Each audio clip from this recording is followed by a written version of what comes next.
يا رب بالمصطفى بلغ مقاصدنا واغفر لنا ما مضى يا واسع الكرم يا رب بالمصطفى بلغ مقاصدنا واغفر لنا ما مضى يا واسع الكرم مولاي صل وسلم دائما ابدا على حبيبك خير خلق كلهم يا رب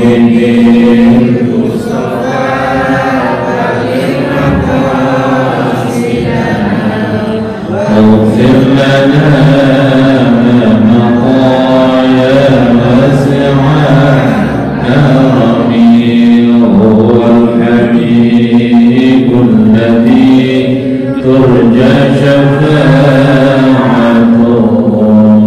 لكل هاج من الأهوال مقتحم يا رب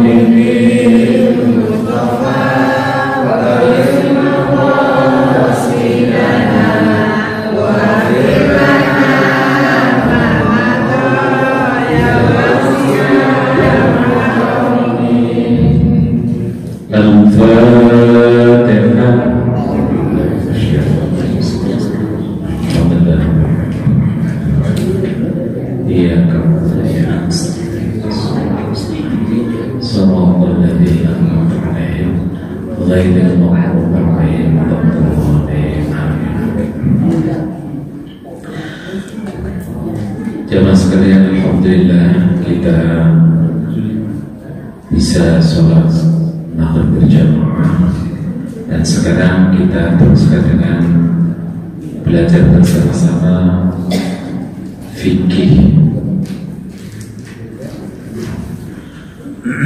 Semoga Allah meridhai dan kita mendapatkan ilmu yang manfaat, barokah fid dini wad dunya wal akhirah.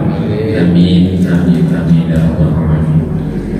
Kemarin kita masih membahas tentang sunnah-sunnah sebelum sholat.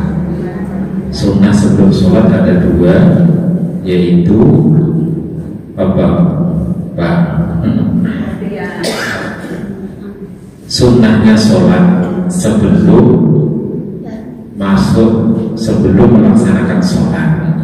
Kemarin yang pertama adalah adzan, kemudian iqamah.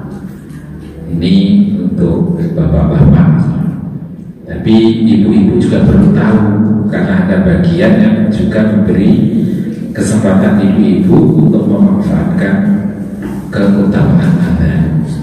Dan kemarin adzan itu hanya boleh dikumandangkan oleh laki-laki,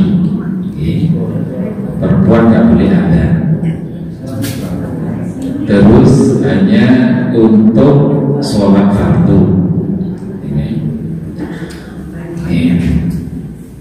Terus kemudian kita sudah tahu teks atau sighah adzan dan juga sighah iqamah. Nah, sekarang saya ingin memantapkan, kan kemarin ada manfaat dari mendengarkan adzan, terus menjawab adzan, terus berdoa setelah mendengarkan adzan. Kita akan ulang lagi sedikit hadisnya supaya kita lebih semangat lagi ketika adzan dikumandangkan. Kita benar-benar siap untuk mendengarkan. Kayak kemarin yang adzan itu diampuni oleh Allah Subhanahu wa taala. Muadzin itu kalau mengumandangkan adzan otomatis mendapatkan ampunan dari Allah Subhanahu wa taala. Juga yang mendengarkan, kan kemarin juga juga yang mendengarkan dan yang menjawabnya itu juga mendapatkan ampunan dari Allah Subhanahu wa taala. Nah, makanya apalagi kalau kita ada di dalam satu majelis atau di dalam masjid, itu hendaknya kita benar-benar siap untuk mendengarkan adzan dan siap untuk menjawabnya supaya kita dua-duanya mendapatkan ampunan Allah Subhanahu wa taala. Ternyata tidak hanya itu. Ini ada hadis seperti kemarin yang sudah ditanyakan. Kata Rasulullah, idza sami'tumul mu'adzina faqulu mithla ma yaqul. Kalau kalian mendengar muadzin atau orang yang adzan, faqulu mithla ma yaqul, maka ucapkanlah seperti apa yang dia ucapkan. Thumma sallu alayya, kemudian baca sholawatlah kepadaku. Ini kita ulang lagi. Karena apa? Kemudian setelah mengucapkan itu selesai, thumma sallu alayya, kemudian membaca sholawatlah kalian kepadaku. Fa innahu, sesungguhnya, man shalla alayya sholatan sallallahu alaihi asyra. Karena sesungguhnya barang siapa yang membaca sholawat kepadaku sholatan, satu kali sholawat, sallallahu alaihi asyra, maka Allah akan membalas sholawat kita itu 10 kali. Kita sholawat sekali kepada Rasulullah SAW, tapi kata Allah sallallahu alaihi asyra, maka Allah akan membalas sholawat orang itu 10 kali. Kita bayangkan saja,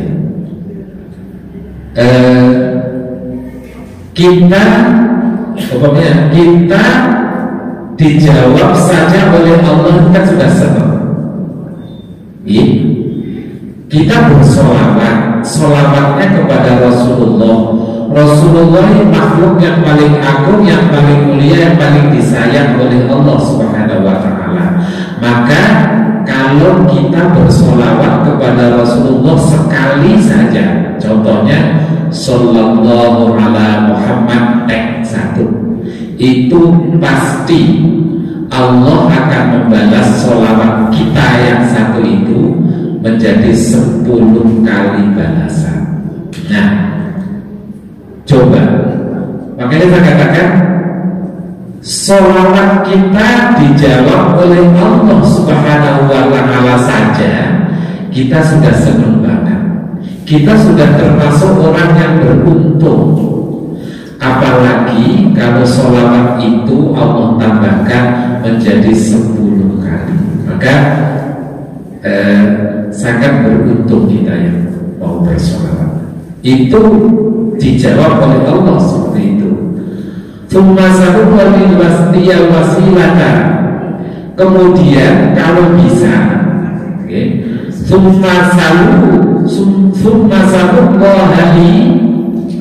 wasilata. Kemudian masukkanlah di dalam bersolawat itu wasilah. Wasilah itu minta agar Rasulullah diangkat derajatnya di sisi Allah.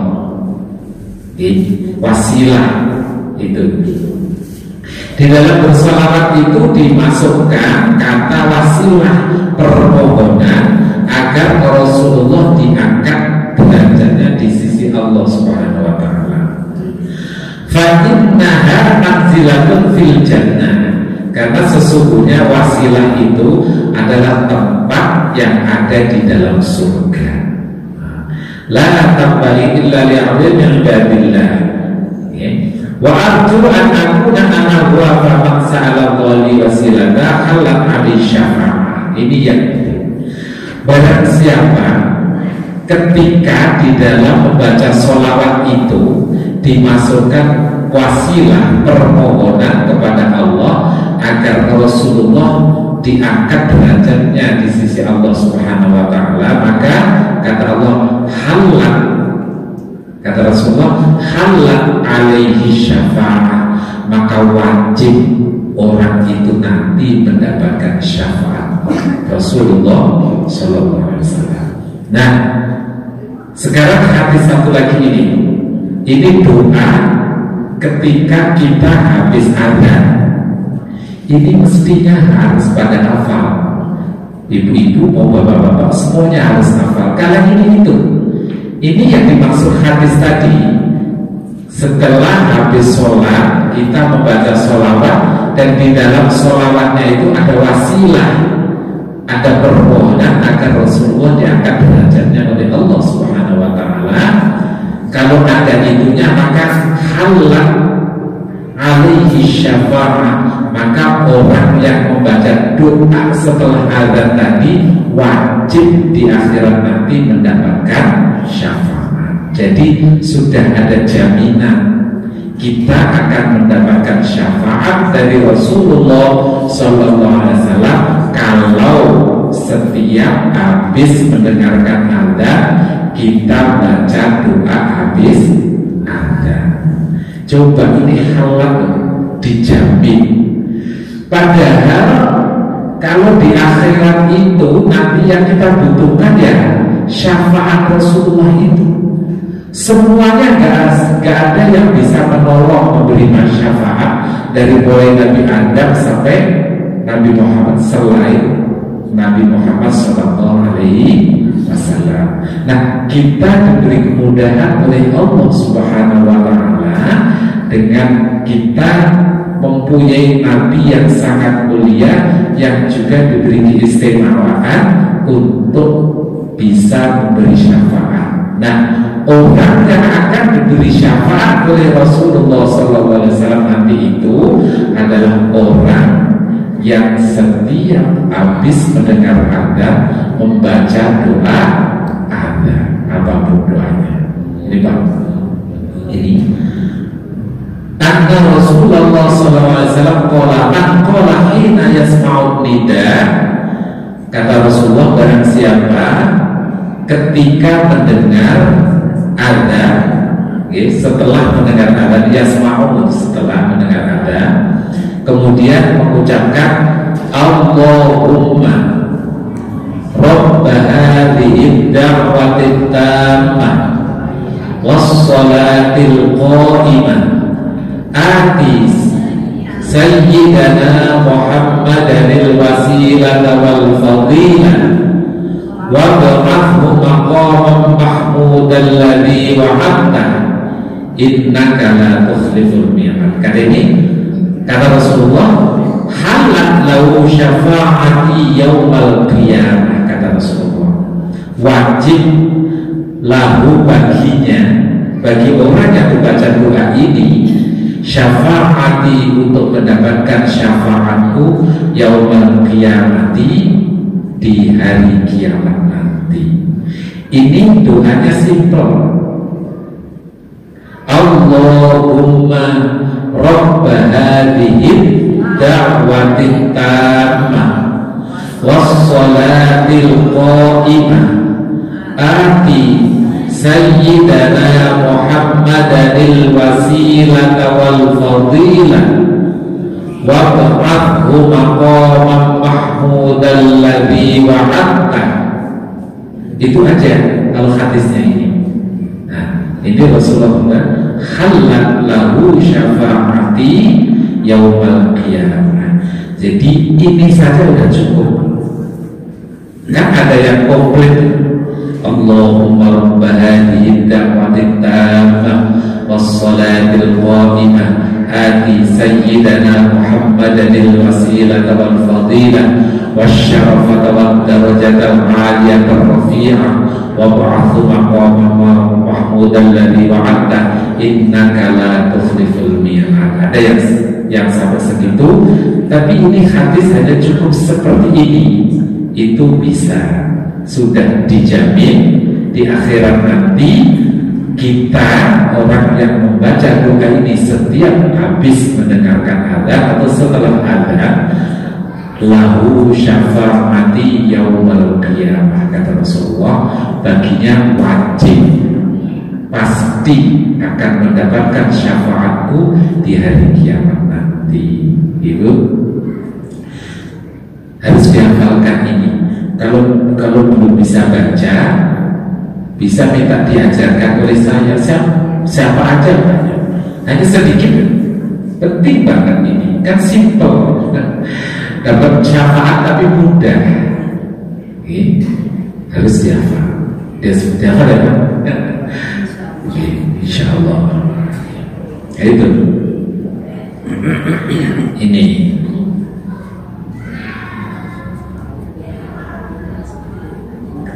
Terus kemudian jawabnya, kita jawab kemarin mudah ya, itu doanya. Saya ingin menekankan kepada doanya ini. Terus kalau jawab untuk tambahan sholat subuh, kalau jawaban kemarin apa yang dikatakan, yang diucapkan oleh muadzin, maka kita menirukan, kecuali hayya 'alas sholat, hayya 'alal falah, itu kita jawabnya la haula wala quwwata illa billah il-aliyyil azim, atau la haula wala quwwata illa billah juga boleh. Nah, tapi kalau sholat subuh, kalau subuh kan ditambah as-sholatu khairun minan naum, itu jawabnya apa? Nah, di sini ada fa innahu yaqulu shadaqta wa bararta, shadaqta wa bararta, hanya itu. Shadaqta wa bararta, itu kalau as-sholatu khairun minan naum. Terus selanjutnya wa yusannu mithla dzalika aidan inda sina'il iqamati wa intihai minha wa inda qawli qad qamatis shalah, juga disunahkan ketika kita selesai mendengarkan iqamah, qomat juga mengikuti ya, qomat, kemudian wa inda qawli qad qamatis shalah, ketika muadzin mengucapkan qad qamatis shalah, itu kita jawabnya apa? Nah, ini ada yang qulu aqamahallahu wa adamaha, aqamahallahu wa adamaha, aqamahallahu wa adamaha. Itu semua manfaatnya salah satunya adalah kita mendapatkan ampunan dari Allah Subhanahu wa ta'ala. Kalau kita menjawab adzan, itu kita akan mendapatkan ampunan Allah Subhanahu wa ta'ala. Kalau muadzin, karena dia yang ada, ketika adzan akan mendapatkan ampunan Allah Subhanahu wa ta'ala. Kemudian kalau kita mendapat doa, membaca doa setelah adzan, kita akan mendapatkan syafaat Rasulullah Sallallahu Alaihi Wasallam. Sudah diampuni, dijamin nanti di akhirat kita akan mendapatkan kesulitan apa-apa. Karena apa? Karena di dunia ketika mendengar adzan kita membaca doa habis adzan. Sangat-sangat bermanfaat. Baik, itu yang mengenai adzan. Nah, sekarang sebaiknya sebagai muadzin itu apa yang mesti harus dilakukan? Yang salah satunya pastilah kalau adzan itu harus dikumandangkan oleh muslim, yang orang Islam. Syaratnya di sini ada salah satu, sebaiknya muadzin itu seperti apa, yaitu orang muslim. Ya udah pasti Gak mungkin orang Kristen ada masuk masjid. Jadi muslim pasti bisa. Kemudian yang kedua, itu hendaknya yang tamyiz, yang sudah pintar, yang sudah ngerti baik buruk. Kalau orang Jawa itu ukurnya yang sudah sunat, karena sunatnya orang Jawa itu gede-gede. Kelas 6 itu baru sudah, kelas 6 itu baru sunat. Jadi tamyiz itu orang yang anak yang sudah mulai ngerti mana yang boleh, mana yang tidak, mana yang baik, mana yang buruk. Sudah ngerti, dikasih tahu, itu tamyiz. Jadi kalau anak kecil banget masih TK itu walaupun suaranya bagus, adanya fasih, ya belum, harus tamyiz. 6 tahun, 7 tahun itu boleh ada. Terus yang ketiga, berurutan tertib. Azannya harus tertib sesuai dengan susunan azan yang sudah dicontohkan kemarin. Allahu Akbar, Allahu Akbar 2, Allahu Akbar, Allahu Akbar itu. Terus syahadatnya 2 kali. Itu harus berurutan seperti itu. Itu. Terus hendaknya kalau untuk azan sholat berjamaah itu suaranya yang tinggi dan suaranya yang bagus, suaranya yang lembut. Kalau bisa, suaranya yang lantang gitu. Karena azan itu kan memanggil sekaligus mengingatkan, juga sekaligus menarik orang supaya di samping ingat itu tergerak hati untuk menuju masjid sholat berjamaah. Makanya kalau bisa suaranya yang lantang, bacaannya yang fasih, terus suaranya yang bagus. Karena apa? Karena kalau suaranya lantang bisa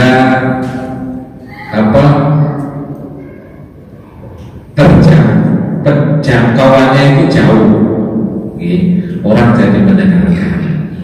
Terus kalau suaranya bagus, orang itu jadi tertarik, tergerak hati untuk kemudian datang ke masjid untuk sholat berjamaah. Terus yang keempat, menghadap kiblat. Kalau bisa, kalau azan itu menghadap kiblat, sebaiknya menghadap kiblat. Apa boleh menghadap ke utara juga boleh. Sebaiknya muadzin itu kalau memandangkan azan menghadap kiblat. Terus berwudu. Kalau saya lihat Mas Furqan itu kalau mau azan wudu dulu. Pak Amir itu juga kalau mau azan wudu dulu. Nah, sebaiknya wudu dulu. Jangan setelah azan baru wudu. Itu gak afdol. Yang afdol itu wudu dulu baru azan. Jadi ketika azan itu berwudu. Sedang dalam keadaan punya wudu. Itu yang paling bagus. Kenapa?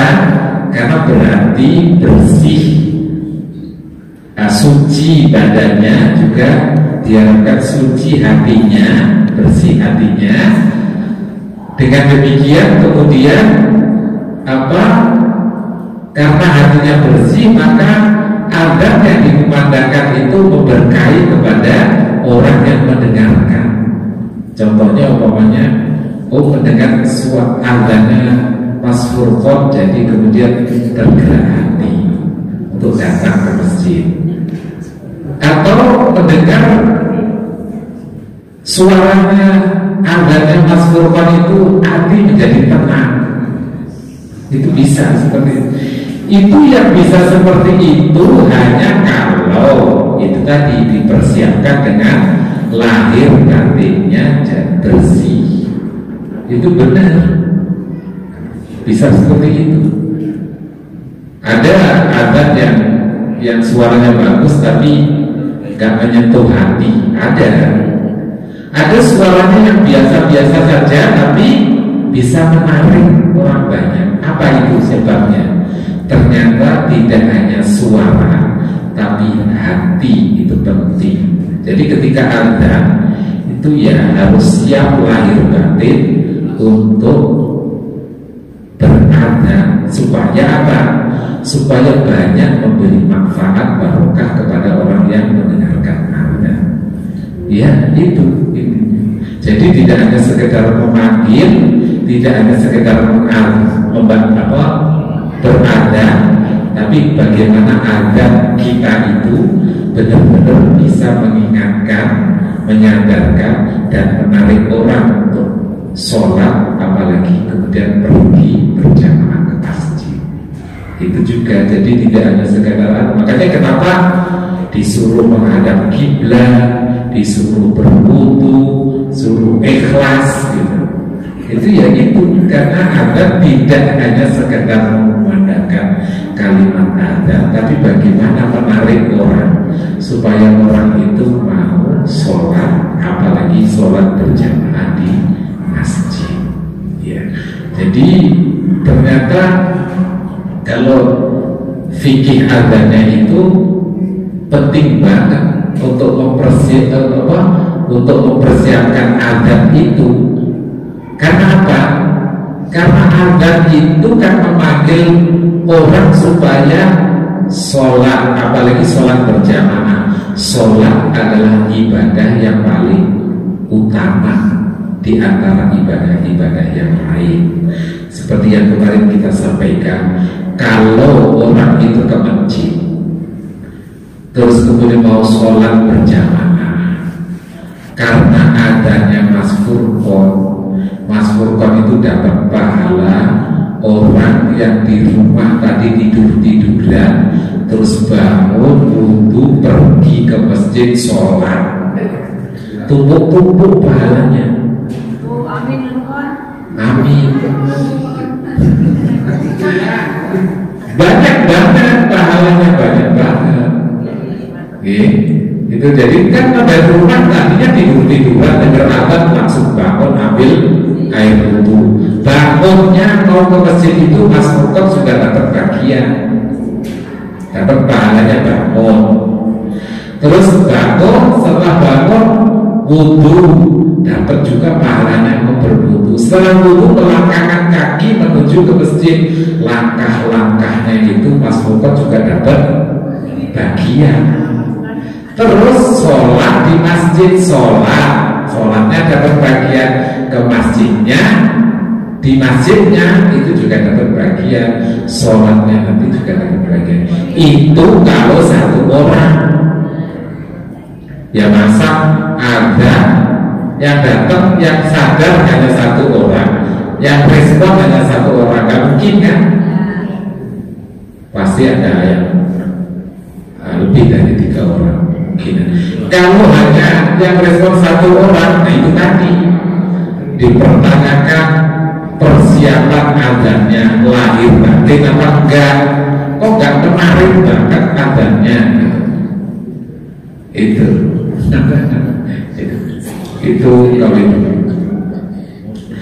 Jadi ternyata kalau adzan juga harus butuh kekhusyuan, tidak hanya sekedar pembahasan. Apalagi yang digunakan itu kan kalimat-kalimat thayyibah yang semuanya berawal dari kalimat ini. Apa itu? Intinya kan la ilaha illallah, kalimat syahadat. Makanya di adzan itu intinya ya kalimat thayyibah semua. Allahu Akbar, asyhadu an la ilaha illallah, asyhadu anna Muhammadar Rasulullah, la ilaha illallah. Itu kalimat-kalimat yang semua apa yang terjadi di dunia ini bermula dari kalimat la ilaha illallah. Jadi kalimahnya kalimah yang paling agung, terus ibadahnya ibadah juga yang paling agung. Maka kenapa muadzin itu kok jadi agung? Ya karena mengucapkan kalimat-kalimat yang agung mengundang orang untuk beribadah ibadah yang paling agung. Ya, maka jangan ketika mau azan sekedarnya aja, harus dipersiapkan wudu, menghadap kiblat, notoati, ikhlas karena Allah. Karena itu tadi akan mengucapkan kalimat-kalimat yang paling agung di antara kalimat-kalimat yang ada, yaitu kalimat La ilaha illallah. Untuk apa? Untuk supaya menjalankan ibadah yang paling agung, yaitu sholat. Maka hendaknya seperti ini, ya, ikhlas, menghadap kiblat, berwudu, persiapan benar-benar. Terus pasti ya bajunya kalau bisa ya baju yang bersih, pasti yang rapi. Jangan pakai kaos pendek gini terus ada, terus nggak pakai peci. Boleh saja, boleh saja. Bagus juga. Mentang-mentang suaranya bagus, nggak usah pakai. Ada kan panggil orang supaya sholat, nggak usah pakai baju, kan nggak apa-apa. Yang didengar juga suaranya kayak gitu. Itu boleh juga, benar juga, tapi kurang bagus. Karena apa? Karena kita mengumandangkan kalimat yang paling bagus. Kita mengundang orang, mengajak orang untuk sholat, itu ibadah yang paling bagus. Maka persiapkanlah ketika azan itu dengan sebagus-bagusnya. Bagus-bagusnya itu tidak hanya suaranya saja, tidak hanya kefasihan dalam mengucapkan kalimat-kalimat thayyibahnya, tapi juga pakaian-pakaiannya. Kalau bisa berpakaian yang, kalau di sini di adat sholat itu yang seakan-akan yang bagus itu kan pakai koko. Ya harus pakai koko, yang penting rapi, tertutup aurat. Ya kayak lengan panjang, terus pakai peci. Syukur-syukur kalau bajunya putih. Kan kalau pakai baju putih itu kan sunnah. Ibu-ibu juga begitu, kalau pakai mukena yang putih yang bagus. Besok akan dipakai lagi yang hijau. Kita pilih yang terbaik. Kalau bisa jangan warna-warni, yang putih polos gitu, itu bagus. Itu sunnahnya seperti itu. Apa nggak boleh pakai hitam? Boleh, hijau boleh, merah boleh. Dan kita bicara yang paling bagus. Kalau yang paling bagus ya pakai yang paling bagus. Kalau punya yang paling bagus, lalu punya yang paling bagus, lalu pakai yang paling jelek, ya kan? Ibu pasti punya yang putih kan? Ya, pakai yang putih. Itu maksudnya, itu. Jadi karena itu, jadi dipersiapkan dan jadi kalau bajunya yang putih, lengan panjang, pakai peci, lengan panjang pakai peci, terus suka pakai wangi-wangian, kayak gitu-gitu, bagus banget.